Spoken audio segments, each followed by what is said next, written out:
You're still watching the FA show, the home of football excellence, and this is the part of the show we give you the answer to that trivia question we wanted to know earlier. Remember, how many African nations have competed in the FIFA World Cup? Essie, do you have the answer to that? Yeah, definitely. I do have the answer to that, Ade.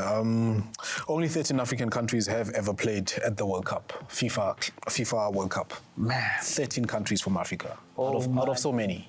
Oh my goodness, and one is still yet to win it. I'm sure next year we're going to see a change in that hopefully. Yes, we were still talking about Nigeria, South Africa, and I was wishing we could go on another break because, but the producers of the show have said, no, we just came from one, Adelani. Now, Nigeria versus South Africa in Bloemfontein. I have 10 excuses ready for you here on why I'm not interested in your excuses because I've been telling you the same thing over and over. Erich Chelle, your coach, not fit for the Nigerian outfit. Technically, South Africa won that game because that goal. How many goals did you score in that game? Was a goal that. How many goals did you score in that game? Was a goal that Maradona would have been proud of. So Nigeria scored 2 goals and they didn't win the game.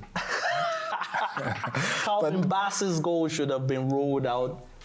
You know, it's a goal definitely. But getting into the more footballing conversation of it, as I said to you about Erich Chelle, also when you look at the players' demeanor around him, for me, I don't think these players actually respect him. I don't think these players actually look up to him and say they see him as a like coach, you know, that they would give the respect that he needs. For me, I look at players such as Osimhen, you know, when he's on the field and he's been addressed by Eric.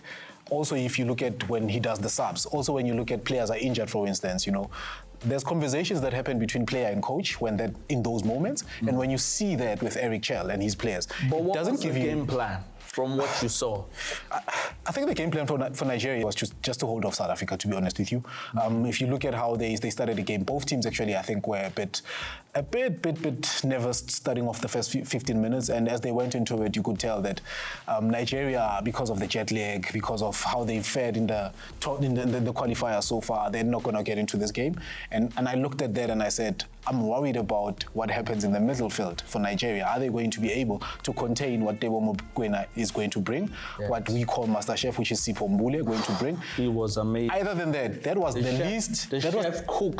least problems for Nigeria. The most biggest problems were coming from the sides, which is Apolis and Ngota. And hence when you saw the goal that comes from Ngota's side, you know, it clearly tells you the first goal that this was going to be, Kevin Bassey was going to be in such a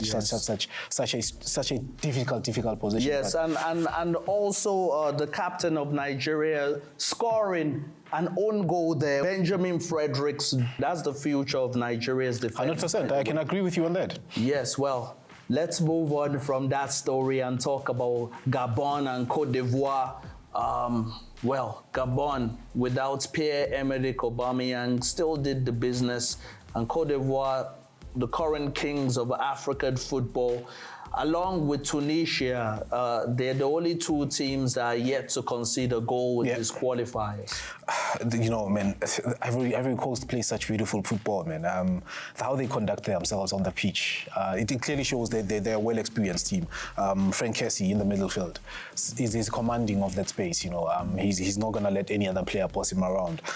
You look at Nicolas Pepe, these are players that are well-experienced into the team, and it shows how they approach games. And of course, you talk about Gabon, a team that has been growing, ever growing. And for me, I look at that and I say, I think they're one of the teams, I think they're going to put their hand up in those runners-up positions.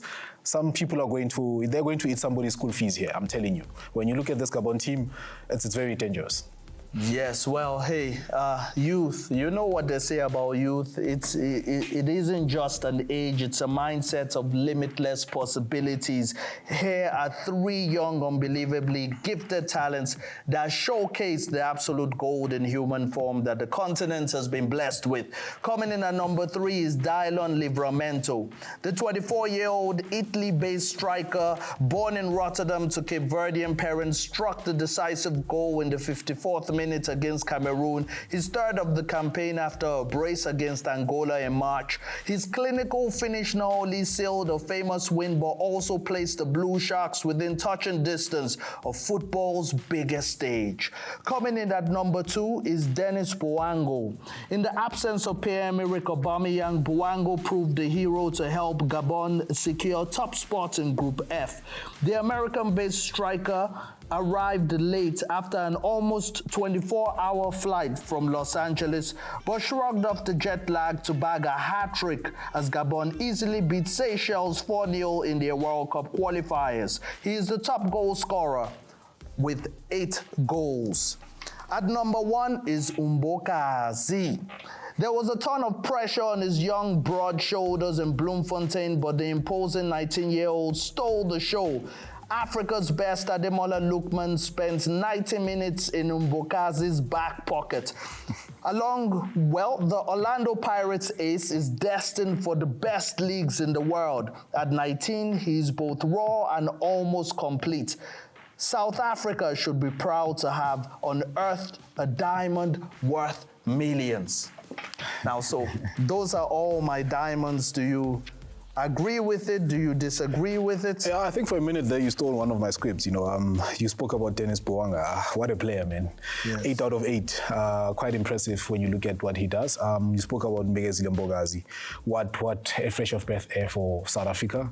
19-year-old does amazing things. But for me, I want to speak about a guy called Yassine Bono, plays for Morocco, the goalkeeper for Morocco. What a keeper. He does everything that you could think a goalkeeper could do. The modern goalkeeper, for me, I look at him and I say, what a goalkeeper that Morocco has, and he's so influential. SC, thank you once again for sharing your insights with us, and congratulations to Bafana Bafana once again. At the end of the day, we're all running a race, whether on the highway of life or on the football fields. We all have this one thing in common, and that's to win. Now, congratulations to all the teams who continue to keep that North American dream alive. Well, hey, hope your team makes it. Till next time, from me, Adelani, in Itanda Nonke, Kakulu.